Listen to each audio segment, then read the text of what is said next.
the Global Energy Leaders Podcast, episode 96. Welcome to the Global Energy Leaders Podcast, powered by R Squared Global.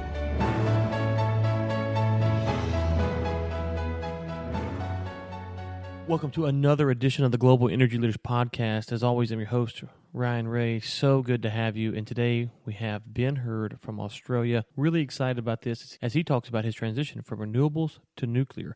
Ben is the executive director at Bright New World. We will link to their website in the show notes, which you can find at globalenergymedia.com. Without further ado, here's Ben Hurd. Well, Ben, I know it's really early on your side of the world today, so thank you so much for joining us. How are you doing? Yeah, I'm doing really well, thank you, Ryan. Thanks so much for having me on the show. It's a real pleasure to be here. Well, we actually have a pretty good bit of listenership over in Australia, so we've been looking forward to getting someone on. So it's great to have you. But let's get into it. Let's talk about nuclear energy just from the standpoint of, when you think Australia right now, at least in the news, you think about LNG. Nuclear really doesn't come to mind, at least when I first think of energy in Australia. What got you fascinated with nuclear energy? Wow, that's a good question. Certainly, nuclear is not front of mind normally for Australia, except that we are the world's largest exporter of uranium. So we have a very mixed relationship with nuclear technology here in Australia. What got me interested was that I was on a journey relating to sustainability. I had left my first career a long time ago now in healthcare, and went to pursue further study in sustainability, and that eventually led me into a team of professionals that were working on projects related to climate change. So we would be on one day, 1 week, looking at a climate change adaptation project, for example, where we would be seeing what would be needed to ensure that a large city like Melbourne would be able to adapt to climate change over the next 100 years. And on other days, we would be looking at mitigation projects. How can we reduce greenhouse gas emissions to actually mitigate that risk? And so those projects sort of brought me into pretty close contact with how challenging managing climate change may be in future, on the one hand, and also what solutions were available to us on the other hand. So renewable energy projects, energy efficiency projects, carbon offsetting, and the challenges with those pathways. And to cut a long story short, it didn't work. It wasn't working for me in my head. I was just seeing an enormously big problem on one hand, and then a package of solutions on the other hand that were just not up to the task, really inadequate to the scale of the challenge that we were facing. And so that forced a little bit of that first private reappraisal of nuclear energy, because up to that point I had been, I guess you would say, your fairly standard environmentalist who holds a whole lot of values, and one of those values is that nuclear energy is bad. But confronted with what I'd been learning, I sort of had to have a bit of an introspective period about that. And through that process, I discovered kind of everything I knew about nuclear power was wrong. And it was wrong in a really wonderful way, because once I got to know the technology and what it's capable of, I realized that, in a way, the whole paradigm that I'd been on was false, that we were sort of running a rescue mission or an attempted rescue mission, when in fact we could be more talking about just how amazing the world could be if we were able to deploy technology to its full potential, with nuclear being a really central part of that. So that's how I came to it, and I guess I was so moved by that discovery for myself and what it meant for me on these issues that I started talking about it. So back in 2010, and then particularly in 2011, I became a public voice on that topic in Australia. Evidently, it was something that people were looking for, because people really started listening and talking, and the conversation has been continuing in quite a healthy way ever since then. Okay. So you mentioned two different set of realizations you came to there. One was the renewable wouldn't work, and the other was that nuclear is a lot different than had you had imagined it. Kind of break those out for me. What about renewables, particularly what you were looking for and why it wasn't going to work, and then what myths did you have about nuclear that you changed your mind on? Yeah, okay. Well, it's very important to say a couple of things about renewables. First of all, it's a real umbrella term in energy, and a lot of really, really different technologies get placed under that single umbrella. And so we have to be careful, because a multi-gigawatt scale hydroelectric facility, for example, bears virtually no resemblance in technology or operation to a small-scale solar PV installation on a rooftop in my city in Adelaide. I can see several of them from my window right now. So we need to break those things down a little more carefully. Where you've got tremendously good hydroelectric resources, we know that they can play a huge role. That's evidence. What I was finding with renewables isn't that they don't work. It's that they on their own were not adequate to the challenge. They were not adequate to the scale. And to give you some example, I was working at the time in Victoria in Australia. And it's a nice place. It's a beautiful place. And it has just about one of the dirtiest electricity supplies in the world because it runs on lignite.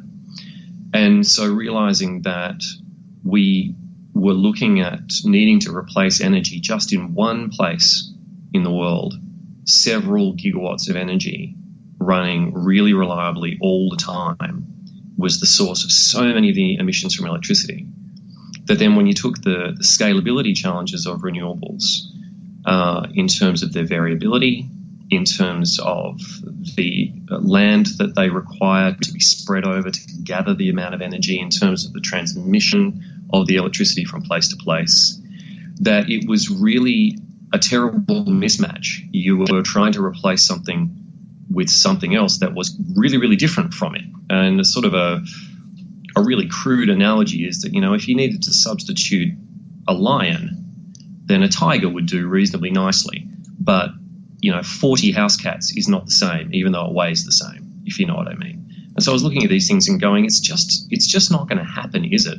Particularly when you took into account that the global population was still growing and that most of the people in the world were nowhere near the level of energy consumption that we were in Australia. Most of those people were still getting started on their journey of industrialization. And so the suggestion that we were going to simultaneously drop emissions really, really steeply while maintaining and in fact expanding access to energy was, it just became really mathematically illogical. And so that meant that I didn't become an opponent of renewable energy sources, and I'm still not. What I say about them all the time is we should be using them to the extent that they are advantageous, and that's going to be different in each jurisdiction based on the resources that are available, and we shouldn't be pushing them beyond that because the job we've got in front of us is too important. No, I think that last point you make is very good, because one of the things I say is that I don't really care what energy source we use. Let's just make sure that we're using the right one, and that kind of sounds generic. But if you really stop and think about it, if you're looking at people who are in parts of the world where they don't have access to energy, well, let's sit down, let's come up with a solution to get them energy.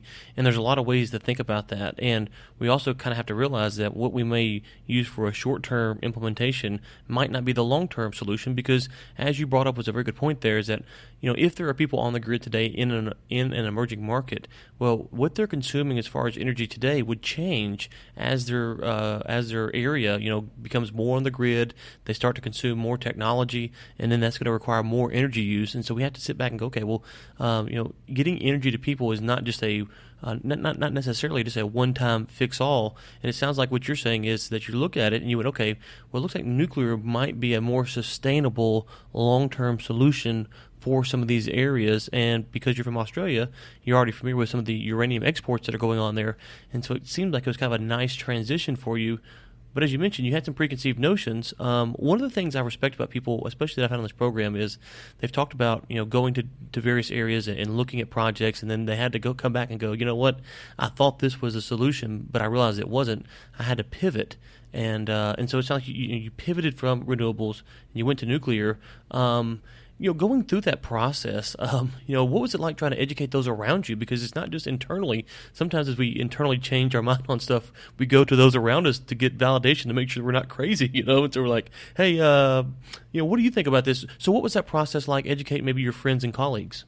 Wow, that's really interesting. Yeah, it was mixed, Ryan. I had some interesting experiences, and I can tell you that the very first time that I decided to speak publicly about it, literally coming out of the closet as pro-nuclear, I had no money for this, and so I just borrowed a small room from my local council. I sent it out to all my networks. And I prepared this long slideshow where I had all of the reasons that I previously had for objecting to nuclear power. And then I sort of went through them one at a time and explained how I had changed my own mind. And I got an audience of three people. Wow. And one of them was my father, and one of them was my wife. And so it was an inglorious beginning. But funnily enough, I spoke with a lot of passion. And so that third person in the audience set me up with my next presentation. And that next presentation was to about 50 people. And it brought me into contact with my friend Barry Brook, a professor here in the University of Adelaide, and it was the first time that he and I collaborated. And the responses were really different to what I was expecting. I think I had brought to this conversation my preconceived notion that most people in Australia were quite viscerally anti-nuclear. And what I discovered is that that's not actually true. Many people in Australia are actually quite pragmatically supportive of nuclear technology on the one hand. And then another really, really large portion of people in Australia just want a decent conversation about it. And they just want an opportunity to be able to ask questions without being called a name one way or the other. And so I got actually a huge level of receptiveness to what I was doing by and large. Now, there were one or two occasions where some people just really didn't want to talk about it. Like, I want to stay friends, but I don't really want to have this conversation. And that's, of course, fine, and it was fine. I went on a bit of a journey with a few family members. With one family member, I had to come back and say, yeah, you were right, actually. You were telling me that a few years ago, and I wasn't listening.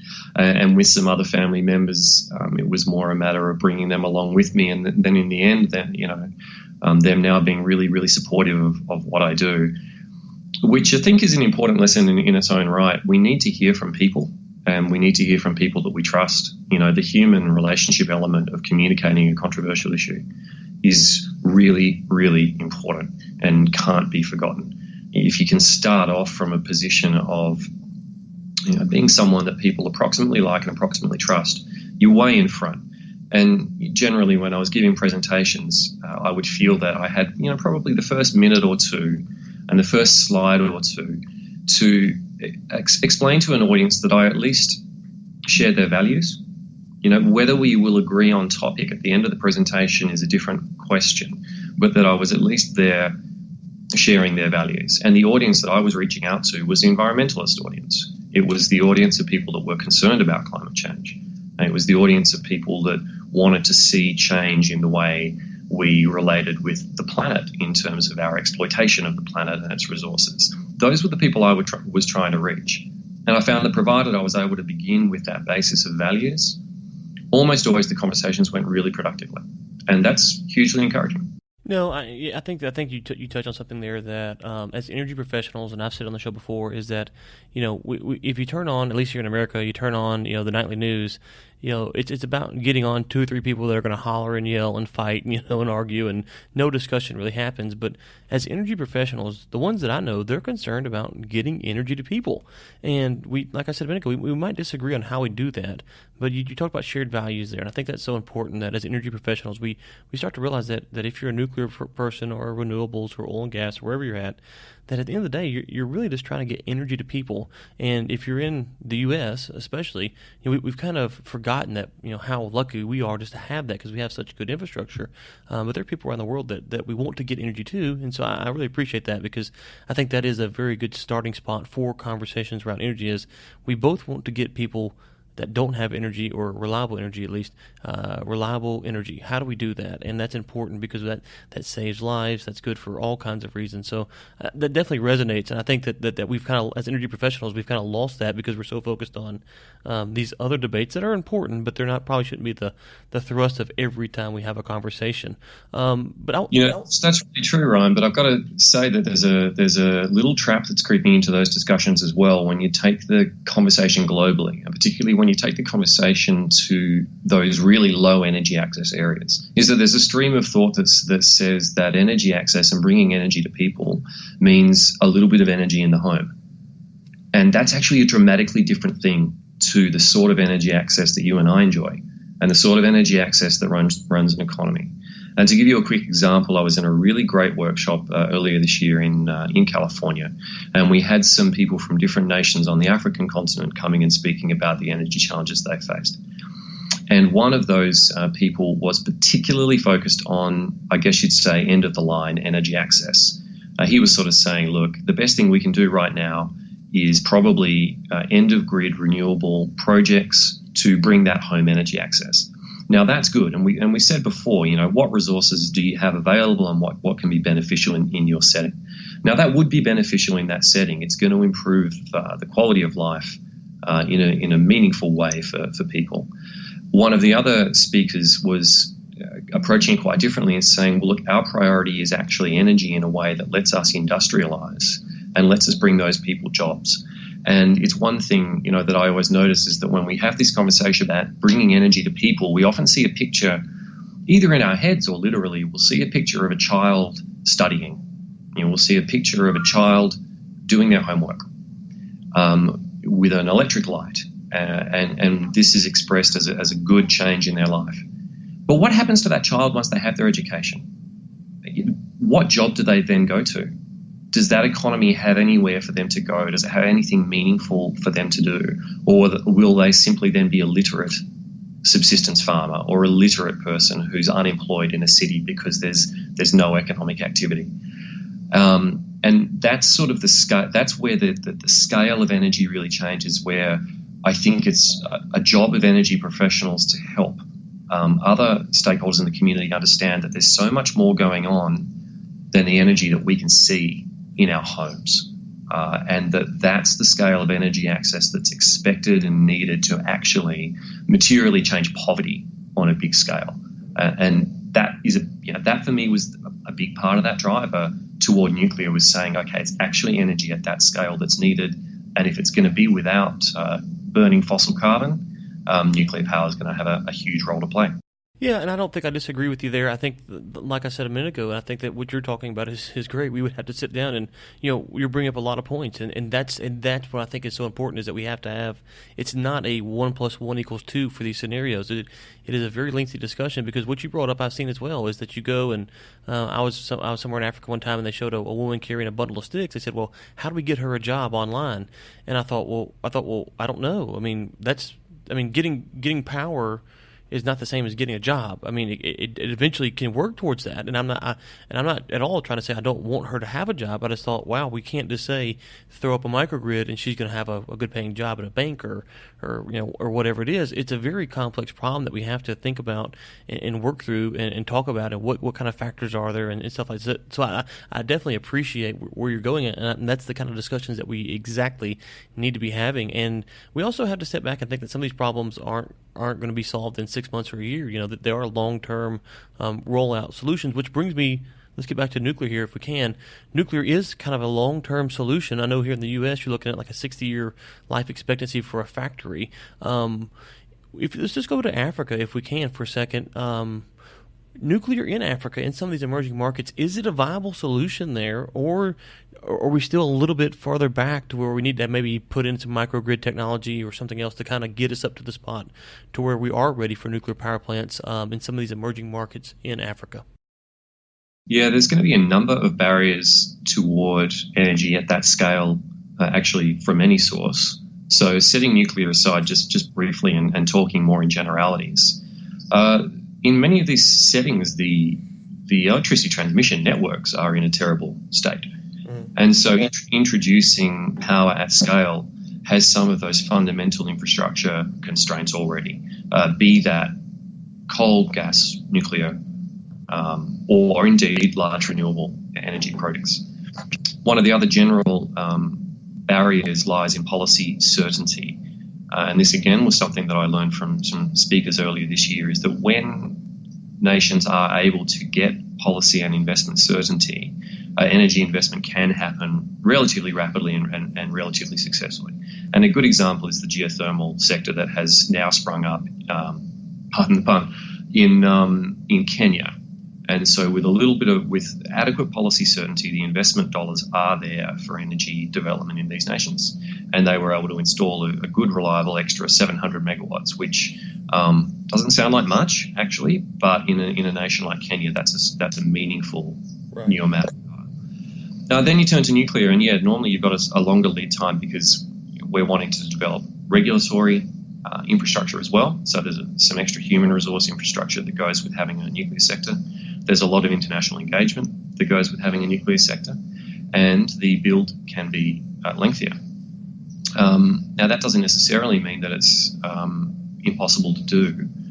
And if you were to look at the turnkey example in the United Arab Emirates, where South Korea sort of brought them a turnkey solution, that's been quite a remarkably fast addition of a lot of electrical capacity. 5.6 gigawatts will be commissioned over the course of about 11 years. That's fast to add that much clean power. So provided we can think in terms of, okay, we've got generations of people to bring out of poverty, and these things have got 60, potentially 80-year lives. To bring that much power on in that amount of time is a really meaningful contribution. Could you do it more broadly in lesser developed countries? I think it's really important that the nuclear sector keeps attempting to move away from a construction paradigm and towards a manufacturing paradigm. Construction is always going to be something that's quite specific to site and is going to have a number of site-specific challenges and is going to tend towards a higher risk project in terms of delivery. And so, those barriers are going to come down if we can bring technology that is better suited to those markets. And that may be reactors that are a little smaller so that capital can be spread, and that raises people's comfort with the level of risk. That may be reactors that are built more on that manufacturing paradigm, so there's the minimum amount of on-site risk. So again, the better the available product, the lower those barriers will be. So we have to expect that there will be those barriers. What I really want to encourage people to think about is, so it's our challenge to think about how to overcome them. Too often, these barriers are named in relation to nuclear technology as intractable barriers, and they're not intractable barriers. We need to look toward what's best practice globally and seek to implement it. If we do that, we've seen that it can be a really successful way to bring large-scale energy to economies. But that's the challenge, is to not say, well, it's too hard. We can't let it be too hard. I mean, ultimately, these countries will find a pathway to energy, and unless we can make and help them make the pathway to nuclear fission an easier pathway, then they're likely to turn toward fossil fuels at large scale, and that really raises risks for all of us in the future. Okay, so one more question before I let you get out here today. You went through this transition, and you've kind of laid out we've talked about covered a lot of ground today. But for our listeners who may be renewable or oil and gas, or just they're not nuclear people, if you were able to speak to them and say, okay, hey, here is the number one thing I would encourage you to go research that you've come across that when you meet people, that the biggest misconception that you would think, okay, for the listeners, go look. Don't take my word. Just go look up this.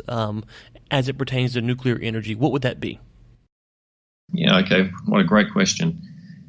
I think for the people that are more inclined toward the renewable technologies, it's often been a sustainability question that comes back to the idea of waste, the idea of used nuclear fuel. And so what I would say is go and look up Generation 4 nuclear reactors to recycle that used nuclear fuel.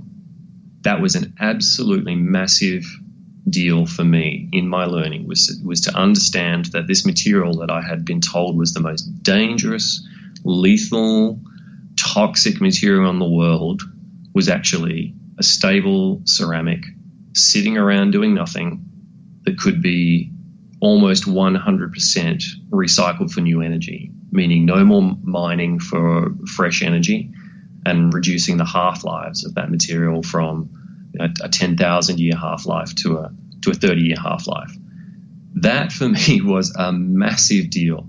Even if that technology isn't up for sale commercially right now, understanding that science is known and understood was huge. It's like, okay, well, that's not the issue I thought it was at all, and that just brought for me a tremendous level of comfort with understanding nuclear more broadly. And as far as, if you're more of a fossil fuel person goes, an oil and gas person goes, gas and liquid hydrocarbons are going to have a really, really huge future for a long time, actually. And I've come to realize that carbon is not my enemy. What I don't want to do is liquidate fossil carbon from the ground and put it into the air. What I want to transition towards is synthetic hydrocarbons. I want to be able to use advanced high-temperature nuclear reactors to make those fuels synthetically. So I think if you're an oil and gas engineer, those fuels are so versatile and so useful, they've still got a really big role to play. But as a really urgent priority, we've got to get ourselves off coal. I mean, coal really is just inferior nuclear. Why would we use something that only has 30 gigajoules per kilogram when we could be using something with 25,000 gigajoules per kilogram? It's time to make that transition as a civilization towards this just vastly, vastly better type of fuel that's going to enable us to do so much more. If you're passionate about energy, nuclear it's incredibly exciting. It's the only fuel that doesn't burn. Fission is the only process we have that's not combustion. And that's just transformational. And so if you're an energy person, go and get amongst it and get excited about it. Okay, great. Well, Ben, for the listeners, where can they find you? Website, Twitter, Facebook, LinkedIn. Point them to anything that you would like, plug or promote before we let you get out of here today. Thank you very much. It'd be so great to hear from people. You can find us at brightnewworld.org, where you can read all about the organisation, our values, a number of blog posts, some of the projects that we're working on. And if you'd like to become a supporter, we've got plans from just $5 per month Australian. And we dearly love your support because it keeps us viable. I'm really active on Twitter as BNW, Bright New World, that is _Ben. You can find me there. And we have a Facebook page as well, Bright New World, where we hold really good stimulating conversations. We keep it real. We moderate it well to make it a really welcoming place where people can come and discuss. I'd love to hear from the listeners. It'd be terrific to have a few more people on the journey with me. Okay, great. And we will link to that in the show notes at globalenergymedia.com for everyone. Ben, it was great to get you on today. Thanks for getting up early and spending some time with us. We appreciate it. My absolute pleasure, Ryan, and all the very best to you. Bye-bye. Thanks for listening to the Global Energy Leaders Podcast, powered by R Squared Global.